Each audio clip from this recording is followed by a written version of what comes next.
নেতাজি সুভাষচন্দ্র বসু কি, মাতঙ্গিনী হাজরা কি, স্বামী বিবেকানন্দ কি, ক্ষুদিরাম বসু কি।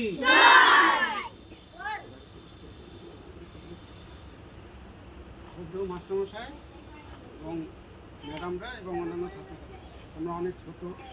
আমরা 1947 সালের 15ই আগস্ট স্বাধীনতা লাভ করি। এই স্বাধীনতা একদিনে আসেনি, প্রায় 200 বছর ইংরেজরা আমাদের দেশকে তাদের অধীনে করে রেখেছে। অনেক শহীদের রক্তে, অনেক তাদের ত্যাগে আমরা স্বাধীনতা পেয়েছি। যারা একটু ক্লাসে বড় তারা বুঝতে পারবে আমরা কত কষ্ট করে স্বাধীনতা পেয়েছি, এবং এই স্বাধীনতা পাওয়াটা থেকে রক্ষা করাটা আরও কঠিন।